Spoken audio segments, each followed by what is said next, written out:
A single missing keystroke in a galactic database. That's all it took to send a hardened JSOC operator into a colony of frail, pacifist civilians. When ruthless cartel pirates boarded their transport expecting helpless sheep, they didn't realize a bureaucratic typo had just locked them in a cage with a wolf. John Hayes did not belong on the SS Demeter. Anyone with eyes could see it. In a departure lounge filled with soft-handed agronomists, jittery sociologists, and idealistic young families heading to the frontier colony of Kepler, 186F, John looked like a stray piece of rebar in a pile of marshmallows. He was 42, though the mileage on his face suggested another decade. He sat with his back against the bulkhead, his eyes constantly scanning the room in a rhythmic, unbreakable pattern. Doors, hands, blind spots, exits. John was a ghost.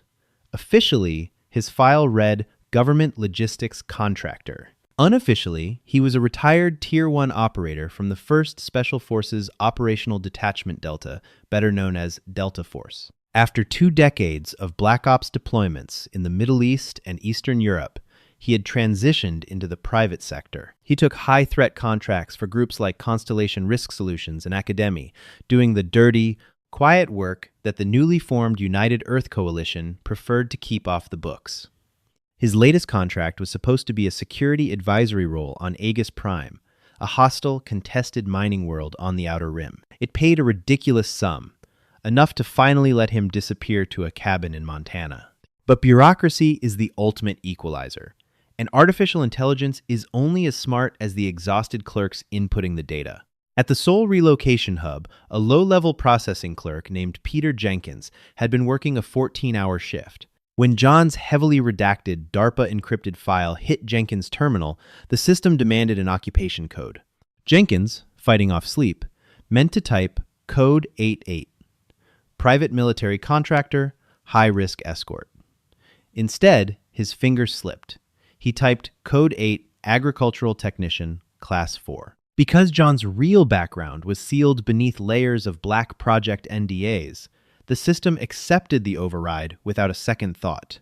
His boarding pass was printed, routing him not to the heavily armored mercenary cruiser heading to Aegis Prime, but to the SS Demeter, an unarmed, retrofitted civilian freighter bound for an agricultural utopia. When John had boarded, he assumed the civilian ship was his cover. Standard covert insertion, he had thought. Blend in with the sheep, ride to the transit hub, link up with the contact. It wasn't until they were 3 days into a 4-week faster-than-light jump that the reality set in. "Mr. Hayes?" a cheerful voice had asked. John had blinked, looking down at a frail, bespectacled man in a ship uniform. It was Dr. Arthur Bennett, the expedition's chief botanist. "I was looking over the roster. We're so thrilled to have a Class 4 tech on board. Your expertise in hydroponic soil aeration is going to be vital when we break ground on the new settlement." John had stared at the man, his mind rapidly calculating the situation. He didn't know the first thing about soil aeration. He knew how to breach a reinforced compound with C4 and clear a room in under 3 seconds. "There's been a mistake," John had replied, his voice a low, gravelly rumble that made Dr. Bennett instinctively take a half-step back. He marched to the ship's purser, demanding to contact Constellation Risk Solutions. But the Demeter was deep in the slipstream. There was no quantum comms link to Earth. He was trapped on a floating tin can with 3,000 civilians, a cargo hold full of heirloom seeds, and a security force consisting of 6 rent-a-cops whose idea of a threat was a drunken dispute in the cafeteria. For the first 2 weeks, it was psychological torture. The sheer, overwhelming peace of the ship gnawed at him. His brain, hardwired for hypervigilance, found no outlet. He spent his days in the hydroponics bay, aggressively pruning tomato plants while mentally mapping every inch of the ship. He noted the fatal flaws in the vessel's layout, the lack of reinforced bulkheads, the easily bypassed security locks, the complete absence of a localized armory. The ship's security detail, a budget outfit called Trident Defense, carried low-voltage stun batons. John had watched one of the guards struggle to secure his own duty belt. If this ship gets hit, John thought grimly, it'll be a slaughter. He tried to keep to himself, but the civilians, in their naive, optimistic way, kept trying to include him. Sarah Jenkins, a primary school teacher, tried to invite him to game nights. Doctor. Bennett kept asking his opinion on synthetic fertilizers. John gave monosyllabic answers, his cold, detached demeanor earning him the nickname the Grinch of Deck 4. They thought he was just a grumpy, antisocial farmer. They had absolutely no idea what was coiled beneath his skin. The illusion of safety shattered on day 21. John was in the middle of a brutal, solitary workout in the ship's cramped maintenance access corridor, doing one-armed pull-ups on an overhead pipe when the gravity plating suddenly spiked, then dropped. A deafening metallic groan echoed through the ship's hull. The lights flickered, died, and were instantly replaced by the sickly red glow of emergency illumination. John dropped to the deck, landing silently. His heart rate, which had been elevated from the workout, instantly steadied. The adrenaline was a familiar, cold friend. The ship's intercom crackled to life, but it wasn't the captain. It was an automated warning. Hull breach detected. Airlock 4 compromised. Unauthorized boarding in progress. The Demeter had been yanked out of FTL. Up on the bridge, Captain Alistair Reed was staring in sheer terror at the tactical display. They were in the dead zone of the Perseus Arm.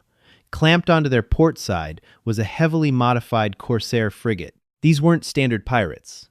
The transponder codes matched the Voss cartel. They were a ruthless syndicate known for hijacking colonial ships, stripping them of high-value cargo, and taking the passengers to sell in the deep space labor camps of the Outer Rim. "Deploy security to Deck 4!" Captain Reed shouted, his voice cracking. "Lock down the civilian sectors!" Down on Deck 4, the Trident security guards were panicking. 4 of them stacked up near the breached airlock, their hands shaking violently as they held their stun batons. They had never seen real combat. The airlock doors blew inward with a concussive blast that threw 2 of the guards into the wall. Through the smoke strode the boarders. There were a dozen of them in the first wave. Hardened mercenaries wearing scavenged tactical armor and carrying kinetic assault rifles. At their head was a massive brute holding a short-barreled scattergun. "Drop the sticks!" the pirate leader barked. The Trident guards surrendered immediately, dropping to their knees and pleading for their lives. The pirates laughed, securing the guards with zip ties and stepping over them to access the ship's main corridors. "Cut the comms, secure the bridge, and start herding the meat into the main cargo bay," the pirate leader ordered into his comms piece. "Anybody resists, shoot them in the legs." Panic swept through the Demeter. Alarms blared as civilians ran screaming through the corridors. Pirates systematically kicked in doors, dragging terrified families out of their quarters. The soft, gentle utopia of the colony ship had evaporated in less than 5 minutes. John Hayes was standing in the shadows of the hydroponics sector. He watched a group of terrified colonists, including Dr. Bennett and Sarah, being pushed down the main concourse by 3 armed cartel enforcers. One of the pirates shoved Dr. Bennett hard, sending the older man sprawling to the deck. When Bennett cried out in pain, the pirate raised the butt of his rifle to strike him. John closed his eyes for a fraction of a second. He took a deep, slow breath, pulling the air into the bottom of his lungs. He let the frustration, the annoyance of the past 3 weeks, and the civilian mask burn away. When he opened his eyes, the agricultural technician was gone. The operator had returned. He had no armor, no firearm, no comms. He was wearing canvas work pants, a gray t-shirt, and heavy boots. But in John's world, a weapon was simply an extension of the will. And the Demeter was full of tools. He reached onto a nearby workbench and grabbed a heavy-duty titanium pruning shear. It was roughly the size of a combat knife, razor-sharp and balanced. In his other hand, he grabbed a heavy, solid steel hydrospanner. The 3 pirates were busy laughing at the cowering botanist, their situational awareness virtually zero. They were used to preying on the weak. They had no idea how to handle a predator. John moved. He didn't run, he flowed. He closed the 20-yard gap in seconds, his footfalls completely silent on the metal grating. The pirate standing over Dr. Bennett didn't even have time to register the shadow falling over him. John swung the heavy hydrospanner in a brutal, perfect arc. It connected with the side of the pirate's helmet with a sickening crack, caving in the polycarbonate visor and dropping the man instantly to the floor, his brain effectively scrambled. The second pirate spun around, raising his rifle, eyes wide with shock. He expected a fleeing civilian. He met a flying titanium pruning shear. John drove the sharp tool directly upward, up under the pirate's chin, bypassing the kinetic armor entirely. The pirate made a wet, gurgling sound and slumped backward. The third pirate, a seasoned merc, stepped back and raised his weapon, his finger tightening on the trigger. But John was already moving inside the man's guard. With terrifying speed, John grabbed the barrel of the rifle, forcing it upward just as it discharged a burst of fire into the ceiling. Simultaneously, John pivoted, driving his knee into the pirate's abdomen, followed by a devastating elbow strike to the throat. The pirate collapsed, gasping for air that would no longer come. Total elapsed time, 6 seconds. The corridor was suddenly dead silent, save for the blaring emergency alarms. The civilians, huddled on the floor, stared in absolute paralyzing horror. They looked at the 3 bodies on the deck, and then up at the man they thought was just a grumpy farmer. John stood over the dead men. His breathing was completely even. He looked down, reached out, and unslung the kinetic assault rifle from the nearest pirate. He checked the magazine, slapped it back in, and pulled the charging handle, chambering around with a sharp mechanical clack that echoed down the hall. He stripped the pirate's tactical vest and slid it over his own shoulders. He took their spare magazines, a combat knife, and a fragmentation grenade. He was no longer unarmed. Dr. Bennett, trembling uncontrollably, looked up at him. Mr. Hayes? What are you doing? John looked at the botanist, his eyes entirely devoid of emotion. Pest control, John said softly. He pointed down the hall toward the maintenance hatch. Take these people, get into the ventilation sublevel, lock the pressure doors, and do not open them for anyone. Understand? But there are dozens of them, Sarah stammered, tears streaming down her face. They have guns. They're taking over the ship. John turned his back to them, facing the dark corridor where more shouting and the heavy thud of pirate boots could be heard approaching. He raised the rifle, settling the stock perfectly into his shoulder. Good, John whispered, a dark, terrible focus settling over him. It saves me the trouble of hunting them down. He stepped into the shadows, moving toward the sound of the enemy. The paperwork error had brought the wolves to the sheep, but it was the wolves who were about to be slaughtered. The bridge of the SS Demeter smelled of ozone, fear, and the acrid smoke of a synthetic stim stick. Garrett Rourke, the commanding officer of the Voss cartel boarding party, exhaled a thick cloud of gray vapor as he looked out over the main tactical console. Rourke was a massive man, his body a patchwork of cybernetic enhancements and scar tissue earned in the lawless asteroid belts of the Jovian colonies. Report, Rourke barked, tapping his armored knuckles against the console. At the communications terminal, his technical specialist, a weaselly man named Gideon, was frantically typing across 3 separate keypads. Decks 1, 2, and 3 are secure, boss. We've got about 800 meat sacks corralled in the main cafeteria, and my boys are sweeping the residential quarters for stragglers. Security forces are completely neutralized. The captain is locked in his ready room. Rourke grinned, a predatory flash of metal teeth. Too easy. These colonial transports are like floating piggy banks. What about Deck 4? Hydroponics and engineering? Gideon frowned, tapping his earpiece. I lost contact with Miller's squad about 10 minutes ago. They were supposed to secure the botanical labs. Comms are probably spotty because of the ship's FTL shielding. Rourke dismissed, turning away. Send Donovan and a heavy fire team down there to check on them. Tell them to hurry it up. I want this ship stripped, the high-value targets loaded onto our frigate, and the scuttling charges planted in an hour. Deep in the bowels of the SS Demeter, John Hayes was already altering Rourke's timeline.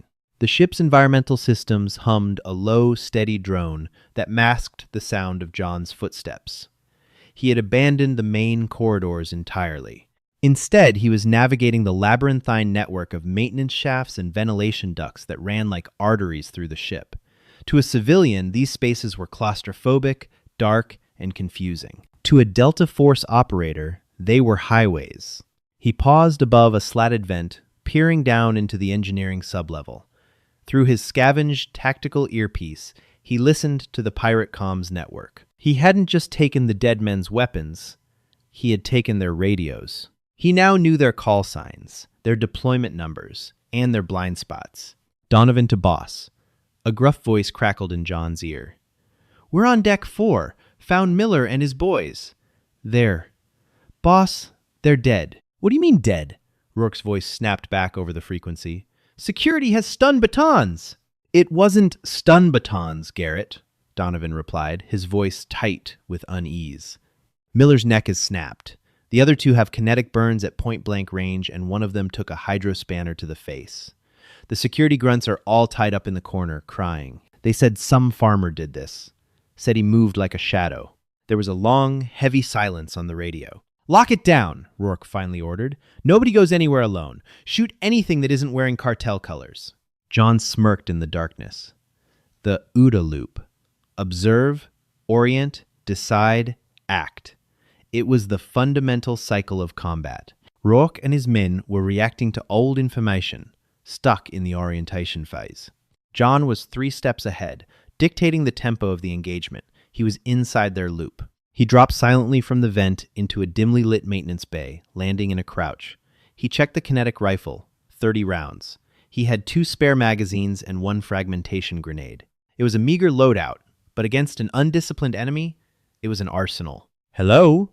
A trembling voice whispered from behind a massive coolant tank. John pivoted, the rifle instantly snapping up and leveling at the source of the noise. His finger rested millimeters from the trigger. A man in grease-stained coveralls slowly raised his hands, his face pale with terror. "Don't shoot! I'm the chief engineer, Thomas Farrell! Please!" John lowered the weapon slightly, his eyes scanning the periphery before returning to Farrell. "Are you alone?" "Yes." "The pirates dragged my team up to deck 2. I was fixing a manifold inside the tank casing when they breached. They didn't see me." Farrell stared at the blood on John's boots, then at the pirate tactical vest he was wearing over his civilian t-shirt. You're the Class 4 Ag Tech. Mr. Hayes. "What the hell is going on?" "Change of plans, Thomas," John said, his voice a calm, flat baritone that commanded absolute authority. He stepped over to a secondary systems terminal on the wall. "Log in. I need a localized schematic of Deck 3, and I need you to override the atmospheric controls for Sector 7. Farrell scrambled out from behind the tank, his hands shaking so badly he could barely type his passcode. "Sector 7? That's the main transit hub. There are at least 15 pirates holding a choke point there." "I know," John said. "Can you access the primary lighting relays for that sector?" "Yes, but the bridge has primary lockout." "Bypass it. Reroute the power through the localized life support grid. When I give you the signal, I want you to strobe the lights in Sector 7. Random intervals, no rhythm. Turn it into a disco. Can you do that?" Farrell swallowed hard, nodding. "Yeah, I can do that. But what are you going to do?" John checked the action on his rifle one last time. "I'm going to thin the herd. Stay here. Barricade the door. If anyone comes through that isn't me, you hit them with a wrench."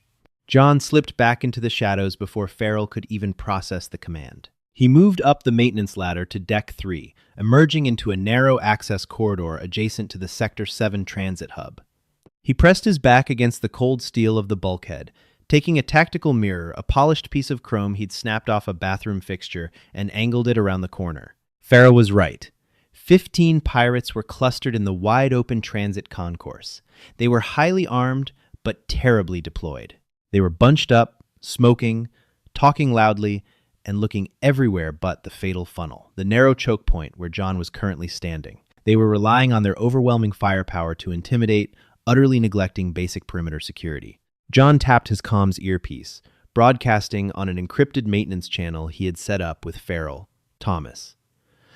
Now, the lights in the sprawling transit hub abruptly died, plunging the concourse into pitch blackness. A second later, the emergency halogens flared to life, but only for a fraction of a second before plunging back into darkness. Flash. Dark. Flash. Dark. Panic erupted among the pirates. "What the hell is going on?" one of them screamed, blindly raising his weapon. "Who cut the power?" The strobe effect was violently disorienting, completely destroying their night vision and throwing their depth perception into chaos. John didn't hesitate. He stepped out from cover, the kinetic rifle pulled tight to his shoulder. In the erratic flashes of light, he was nothing but a strobe-lit phantom. He didn't spray and pray. He used controlled surgical bursts. Pop, pop. The pirate nearest the corridor went down, a double tap to the chest. Pop, pop. The next man beside him dropped, his knee shattering before a round took him in the sternum. "Contact! We're taking fire!" a pirate shrieked, firing wildly into the darkness. Tracers lit up the concourse, ricocheting off the bulkheads and shattering the reinforced glass of the transit tubes. But John was already moving. He flowed like water, never staying in one place for more than a second.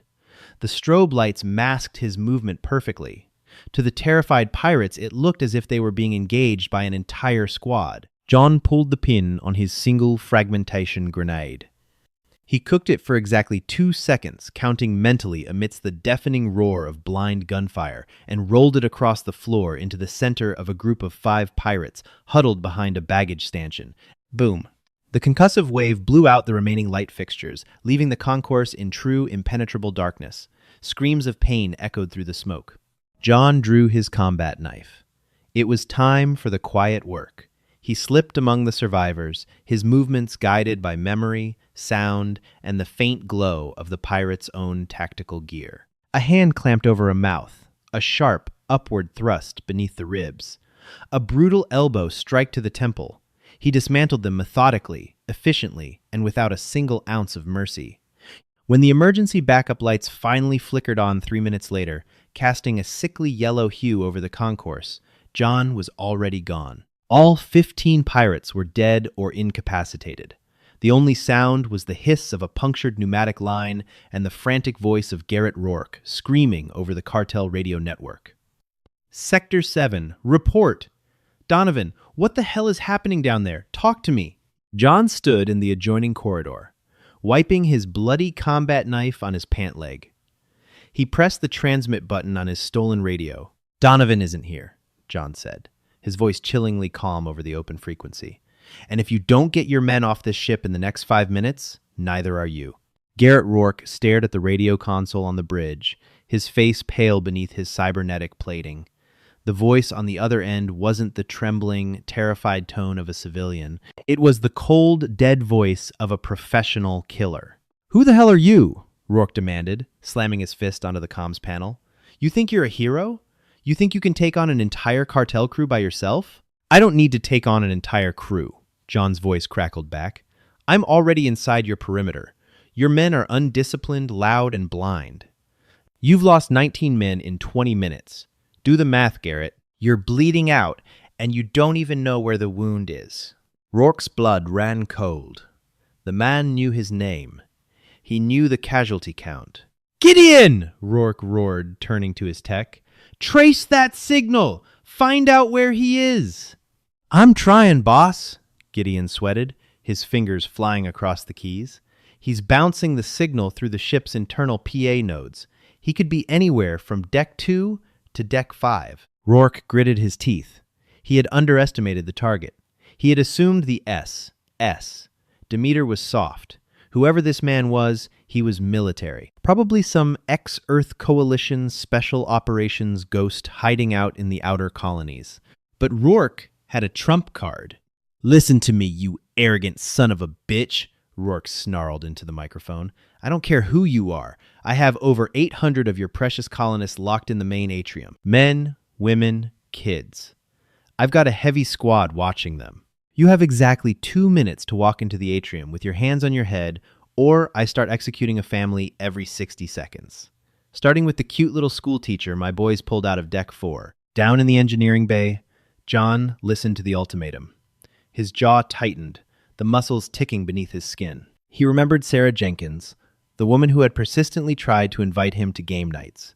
He pictured her terrified face. The military doctrine of his past dictated that the mission came first. Hostages were secondary to neutralizing the threat. But this wasn't a military mission. This was his ship. These were his people. And nobody threatened his people. Thomas, John said over the internal comms, do you have eyes on the main atrium through the security feeds? Yeah. Farrell's voice came back, shaky but resolute. I bypassed the bridge lockout. There are 8 pirates holding them. The colonists are sitting on the floor in the center. The pirates are on the second floor observation ring, looking down. It's a kill box, John. If you walk in there, they'll shred you. I'm not walking in, John said. He pulled up the structural schematics on his datapad. The atrium was a massive 3-story open space with a glass-domed ceiling meant to simulate a terrarium. What's directly above the observation ring? The primary life support coolant reservoirs. They pump liquid nitrogen and freon into the environmental heat sinks. Can you overpressurize them remotely? Farrell hesitated. Yes. But, John, if those pipes burst, it's going to dump hundreds of gallons of freezing fog into the atrium. The temperature will drop to sub-zero in seconds. The colonists. Cold is better than dead, John interrupted. When I give the word, blow the valves on the second ring. Flood the observation deck. I want 0 visibility up there. Copy that. John moved. He sprinted up the access stairs, bypassing Deck 2 entirely and heading straight for the maintenance catwalks above the atrium. He could hear the muffled cries of the hostages and the harsh, mocking laughter of the cartel guards. He crawled out onto the narrow steel beam suspended 50 feet above the atrium floor. Below him, the scene was exactly as Farrell had described. Hundreds of terrified colonists huddled together. On the circular balcony above them, 8 heavily armed pirates stood, with their rifles trained downward. In the center of the hostages, a massive brute of a pirate had Sarah Jenkins by the hair, holding a kinetic pistol to her temple. 10 seconds, Ghost! The pirate holding Sarah yelled, looking up at the security cameras. Tick-tock! John took a breath, letting his heart rate drop to a slow, methodical rhythm. He slung his rifle over his back and drew his scavenged pistol. Thomas, blow it. A deafening crack echoed through the atrium, followed by an explosive hiss of pressurized gas. The massive coolant pipes running along the ceiling of the second-floor observation ring ruptured simultaneously. Instantly, a torrential waterfall of freezing, dense white fog cascaded downward, blanketing the second floor in a blinding blizzard of liquid nitrogen vapor. The pirates screamed in shock as the temperature plummeted. Their visors frosted over instantly, and the thick fog completely obliterated their line of sight to the floor below. I can't see a damn thing, one of the guards yelled, firing blindly into the air. John didn't hesitate. He dropped from the catwalk. He fell 15 feet, landing perfectly on the edge of the observation balcony, right behind one of the blinded guards. The pirate turned, wiping frantically at his frosted visor. John grabbed the man's helmet, twisted violently, and snapped his neck, using the dead weight to propel himself forward into the fog. The cold was biting through his thin t-shirt like 1,000 icy needles. But the adrenaline masked the pain. He was a shadow moving through the mist. The pirates were panicking, firing wildly into the fog, effectively suppressing themselves. John moved with terrifying precision. 2 shots from the pistol took down the guard on his left. A flying knee to the chest sent another over the railing, tumbling down to the atrium floor below. Down on the floor, the heavy fog was slowly sinking, chilling the hostages to the bone, but providing a visual shield. The pirate holding Sarah cursed, realizing he was losing control. He shoved her away and raised his rifle, aiming at the balcony where the sounds of the struggle were echoing. John vaulted over the balcony railing, dropping 20 feet straight down into the center of the atrium. He hit the ground in a heavy roll, absorbing the impact, and came up in a crouch directly behind the massive brute. Before the pirate could even turn, John kicked the back of his knee, forcing the massive man to drop. In the same fluid motion, John brought the butt of his pistol crashing down onto the base of the pirate's skull. The man collapsed instantly, unconscious before he hit the deck. The atrium was dead silent, save for the hiss of the ruptured coolant pipes and the chattering teeth of the freezing colonists. The fog slowly began to dissipate near the floor. The colonists looked up. Standing in the center of the room, surrounded by the bodies of the cartel guards, was the quiet, grumpy agricultural technician. His t-shirt was torn, his knuckles were bruised and bloody, and his breath plumed in the freezing air. Sarah Jenkins stared at him, trembling violently from both the cold and the shock. John holstered his pistol and unslung his rifle. He looked down at the colonists, his eyes softening just a fraction of a degree. "Is everyone all right?" he asked, his voice steady. Before anyone could answer, the PA system crackled to life. Rourke's voice echoed through the freezing atrium, laced with sheer, unadulterated panic. "You're dead!" Rourke screamed. "Do you hear me? You're all dead! I'm overriding the core protocols! I'm detaching the bridge module and venting the rest of this ship into the vacuum of space. You have 5 minutes before the atmospheric bulkheads blow." The colonists erupted into fresh panic. Venting the ship meant instant death. John's eyes narrowed. The soft, civilian mask was gone forever. He looked at Dr. Bennett, who was clutching a frozen pipe nearby. "Doc," John said sharply, "get these people to the emergency pressure shelters on Deck 1. Move." John turned on his heel, his boots crunching on the frost-covered floor. He checked the magazine of his rifle one last time. There were no more traps, no more guerrilla tactics. It was time to go straight to the head of the snake. It was time to take the bridge. 4 minutes.